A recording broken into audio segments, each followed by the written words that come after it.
Murad Al-Katib. He is one of the, what's your official title with the Thunder, Murad? I don't want to call you, everybody has a title. So what's the official one you're going by these days? I'm actually the president of the Thunder, Maz. So, and Maz looking pretty tanned out there, looking good. Nice. Well, thank you. I'll appreciate it. I'll take it. We were on vacation with 14 other family members, and I don't know if you've been on a vacation with that many people. Murad, you run a football team, and I have to assume at times running a football team with 50 players is probably less of a hassle than trying to figure out where we're going to go for supper one night. Well, you know what, Maz? We've got 103 kids on the roster right now, so a little more than 50. And in fact, last Friday night, Michelle and I hosted 103 boys and coaches at our house for the end of training camp, and we cooked up 450 hamburgers and 150 hot dogs, and the boys chose their captains. Anyway, we're ready to roll, Maz. We're going to get going this weekend, first regular season game. I had mentioned in hour one of the show that my first question to you was going to be, after last year's loss, the Okanagan Sun, finals 28-14, how long did you give yourself to kind of process that before you started thinking about the 2025 season? And I threw out a time frame, but I just want to hear your answer if you have one. Yeah, we definitely took probably about 2 weeks. You've got to digest. Maybe, listen, certainly, Maz, when you work as hard as, our coaches and volunteers work in a program like ours, you definitely, within 2 days, we were already, thinking about, what do we need to do? Because this has been a journey and an evolution, right? To take the Regina Thunder program from being, well-respected program in the CJFL, but to take it to, elite program. If you look at our record over the last 4 seasons, we're 28 regular season wins and 4 regular season losses. We've went to a national championship. We went to a national semifinal. We beat the Hilltops a couple of years out of 4. So it's been back and forth. But you know what? We want to make sure we keep that progression going. So, a lot of changes here. We've got, basically a completely renewed offensive coaching unit. We've got a new offensive coordinator. We've got, Chris Getzlaff in as an offensive consultant, putting in a lot of work, and, definitely new starting quarterback that's going to be starting his first game this weekend. So, a lot of changes. We've taken a look at the program. We're going to continue to keep the evolution moving along. Your new offensive coordinator, Carter Gusway. Who is he, the resume, and why did he tick all the boxes for you as president and for Scott McCauley and everybody else on staff for the Thunder to say, this is our guy? Well, Carter's just, I think he's a very bright young football mind. Regina kid, started off coaching here, was at the University of Regina, and then, as a part of internships, decided to go abroad and went to the U.S. and, had a stint coaching in NCAA. And then, wanted to continue his coaching and went over to Germany and coached pro football over in Germany. So, he kind of, ticked a lot of boxes for me. Number one, young, really liked the balanced attack. So, we want to have somebody who wants to keep developing that passing game. But, last year we proved that, our offensive line continues to be a strong force for this team. So we want to make sure we have a balanced attack. We like the experience that he had in other jurisdictions. We think that, he can bring some good, fresh ideas. He's young, Maz. He brings a lot of energy. And, if you turn around and look at, winning in a junior football environment, Coach McCauley, I estimate he spends over 1,600 hours a year volunteering. Wow. In addition, Scott McCauley has a career with Pfizer Canada and, twin boys who are on our team. By the way, pretty cool little fact for you. We have 2 sets of twins on our team this year. So we've got, 2 brothers and 2 brothers playing, on the Thunder for the first time, a couple of sets of twins. So, the coaching side of this there's a big demand, Maz. It's we're pursuing elite program status, and we expect our coaches to bring that level of teaching to the boys as we develop them. Offensive consultant is the official title for Chris Getzlaff. But he walks in a locker room, 2-time Grey Cup champion, Sasky legend, I've only met him, I think, once or twice. Just a great guy. And maybe some of the players have had to YouTube who he was, but you get Getzlaf right away. And he is only one way. It's all pro from the start. What does he bring to the locker room? I mean, listen, I got to tell you, Chris Getzlaf was there for every minute of training camp, right? So he's not taking this role as, a fly in, fly out, right? He's on the side. He's truly, instrumental in helping to develop, the offensive framework. And, Carter Gusway is great in wanting that input, right? And so Getzlaf has brought a level of, preparation, the mental aspects of the game. He's a winner. The bottom line is that, I got to tell you, none of the boys in the locker room had to Google who he was. This guy's a Saskatchewan legend, right? And having him associated with the program, we're ultimately, Chris Getzlaf exudes everything that the Thunder, is trying to be, right? Professional, a student of the game, completely committed, right? A winner in all aspects on and off the field. Like Getzlaf has done that in his career now. And so, again, having him along was something that we couldn't turn down. And boy, I'll tell you, it took a little bit of work, but he's all in. You'd mentioned that you had some internal discussions about what it's going to take to make yourselves an elite program. So you've changed out some coaches and all that. What are some of the other things that may be new to the Thunder, the average fan may not see, but what are some of the other things that you think, you and your leadership group, to make this team elite? I think that the off-season program, continues to evolve. And, again, the level of investment that we made, with Level 10 as our partner on the off-season training program, again, I look at the data that we've collected over the last number of years. Those players that are participating fully in our off-season workout training programs are not only getting injured less, but they're having more productive seasons. The goal setting side of our program has been something that we've doubled down on. Johnny Tokar and his group of, kind of counselors and, goal setting coaches. This has been something that, if you end up in a position, Maz, where you're developing these young men, into, the mental aspects of the game, that's ultimately how we're going to be the most elite program, right? The big game, everybody on the field has some talent. Right? We always say that, we recruit for, characteristic much more than talent, because all the boys coming in have talent. I mean, they're all elite players in their programs. This is major junior football. If you turn around and look at it, we're proud of one thing, that Regina Thunder has had more players starting a game in the CFL over the last 4 seasons than any other junior program in this country. So when we look at that, guys, and it's about raising, people who have great talent. We have a couple of players this year that are on the practice roster for the Riders. As you guys know, I mean, we're proud of Logan Ferland, coming as a 5-year guy from our program, and, going in, not only starting, but being the Western nominee on Offensive Lineman of the Year last year. So those are the kind of, instances where you can see that coming from small town Saskatchewan, you can go through this program and you can become professional. So last year, slaying the dragon, monkey off the back, you beat the Hilltops. So I would say this year, as someone who watches this league,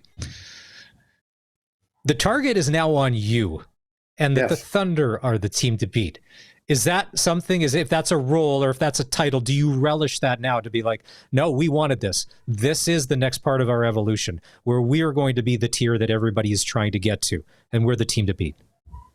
You know what? When we had the captain's ceremony at my house last Friday, I had an opportunity to say a few words to the boys, and Coach McCauley and I are very, very aligned. Again, it's a little bit of kind of a cliche to say, look, we're taking it 1 week at a time, but I said to the boys, if there's any doubt, there's no doubt. Right? We don't have any doubt, Maz. We're basically preparing our game. We want the boys to be advancing every week. We want to be playing our best football at the end of the year. And, ultimately, we want the players to, relish the fact that people are admiring our program. They're part of something special. We've had success recruiting now because kids want to come to this program because they're seeing the chance to play. They're seeing, the competitive. Let's be honest, they're competitive athletes. They want to develop, but everybody wants to win football games, and so we don't look at it as a target on our back. We look at it as kind of confirmation of the journey that we've been on. The fact that coaches around the league are turning around saying, "Wow, there's a culture there. I wonder what they're doing." That makes us actually quite proud, and I think that pride is what we say. It's not a threat. Target on your back should be a source of pride. And the boys are embracing that. So looking at the schedule, Sunday, Edmonton Huskies in Edmonton, then back to Alberta. Holy smokes. Another weekend when you're paying no PST because you got to go back there to take on the Calgary Colts. Let's go with the Huskies. It's funny. There's the Huskies, there's the Wildcats, and I always get confused. Which one's kind of the more competitive? Which one's not? You can't take anybody lightly. What are you seeing from this Husky team this weekend? As Thunder, we got to watch out for. I mean, listen. The Huskies are always a competitive team, right? They're always finishing, in that kind of top. In fact, I remember year 2 of my tenure as president 5 or 6 years ago. We ended up having to travel to Edmonton in the first round of the playoffs because they ended up in second place. So, good, well-coached team, tough. They're the usually the more competitive team out of the 2 teams in Edmonton, although we are thinking the Wildcats are going to take a step forward this year. What we're seeing, Maz, is we're seeing, a lot more parity in the league. Now, you still last year had the Hilltops and us. They finished, at 8-0. We finished at 6-2. We beat them in the playoffs. Hard to beat a team 3 times, as we say. But then on the other teams in the league, Maz, everybody beat everybody. So Calgary, I don't remember, beat Winnipeg. Winnipeg beat Calgary. Edmonton beat Edmonton. Edmonton beat Winnipeg. I mean, all of those other teams beat each other. That's showing the development of the league, though. There's been a conscious effort to develop, to get to more of a parity. And, we don't have things like a salary cap. What we do is we just try and respect territorial boundaries. We try and encourage the financial stability of our franchises. And we've had good support from the CFL franchises to ensure that the junior football programs remain viable. Again, we got to thank the Riders Foundation. When I took over, they were our main source. Today, they're only about 25 cents of our dollars that we generate, because we're successful in fundraising and doing all the other things we do to run a championship program. But the Huskies this weekend are going to be a tough team. They're always strong on defense. We always see a strong running game out of the Huskies. Again, big, strong boys on the O-line. And, again, we're expecting, our D-line is going to be strong this year. Offensive line is going to be one of our strengths. If we look at, kind of a couple of players who are on the practice roster I mentioned, Caleb Barajas, kid from California, is up for his 2nd year with us. So he's on the Riders practice roster. Came in, trim. I think he's about 3'10", 6'3", 310. Real strong, athletic kid. Kenton Effa is going to be a captain on the defense. He's on the Riders practice roster. Local Regina kid, or local Saskatchewan kid. Again, strong linebacker, great football intellect. And so we're expecting, to be strong on both sides of the ball. We're going to have a passing attack with a new quarterback. So, pretty excited to have, our, 3 quarterbacks, kind of on the top 3. It looks like we've got a 3rd year, a 1st year, and a 2nd year. So, again, very young QB corps that are going to be giving us what we think is going to be stability. So, Mosher is going to be our starting quarterback. And, again, a couple of other kids are going to be quite strong and continuing to challenge. The home opener happens Sunday, August 24th against those Edmonton Huskies, 1:00 kickoff at Leibel Field. How important has it been for you as the president of the club to improve the game day experience year over year for the fans that are coming out? And like you said, putting down hard-earned money to come and watch some premier junior football. Well, you know what? We've engaged, the board's been very engaged. And, Kelly Rempel, a guy that many in the Regina community know, has joined our board. And Kelly's been responsible for a lot of our game day experience stuff. And, we're pretty excited about the home opener. It's going to be the Indigenous game. So we've got a partnership with FSIN and some of the local bands, and we're going to make sure that we have a very strong celebration of Indigenous culture and kind of that partnership that we're trying to move into with the communities. But you know what? That it's competitive for dollars, and I mean junior football. Maz, I say it's about as pure as you can get, right? Those boys are out there playing for the love of the game. They're out there, trying to hold on to, the game that they love. And, we know that football is one that isn't, again, buddies I have in Davidson who are, as unfit as I am are still playing old timers hockey in Davidson, right? You can do that at 52. I could still probably get on the skates and skate around, not very well, but I could still do it. But you're not getting the football pads on at 52 years old and playing out on the field. Ew. And so, from that perspective, every game is their last game is the way that we see them playing. And, there's a certain joy in that, right? You watch the development. And, my biggest pride, as you and I have talked about this, is seeing doctors, lawyers, plumbers, counselors, teachers, carpenters who came from our programs, right? They're young men who are, contributing members of society now, and they're employable because football made them that way. So that's what this is all about. And you know what? We're going to take it a week at a time, but it's an interesting year because the PFC will host the national championship. So when we, hopefully get to that stage of, who's going to win the PFC, we hope we're going to be standing, and we hope we're going to be hosting that national championship. And we hope that we'll have a different outcome than we had a couple of years ago when we hosted. Hopefully somewhere along the way, that pipeline of people that you've put out into society, Regina could use it. It's a city administrator, I think. I think I saw something online. There may be an opening there. All right, final question. How big is your house to hold 103 people party plus? And who had the job of cooking over 400 hamburgers? I hope that you split that up into shifts, or was that one person that would get the Gold Star Award for being the barbecue king or queen of 2025? So Maz, I got to tell you again, we were lucky. We've got a big enough yard where, again, there is a pool and a little basketball court that the boys were playing on, but 4 volunteers, myself and 3 directors. We cooked 450 burgers and 150 hot dogs, and we did it in 122 minutes.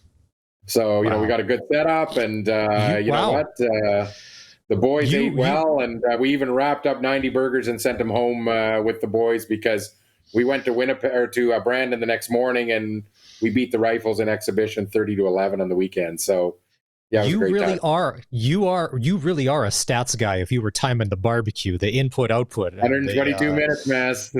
Wow. Hey, best of luck this weekend. Let's keep doing this throughout the season. As always, Murad, we appreciate you when you can make time to come with us and hang out on the SportsCage. No problem.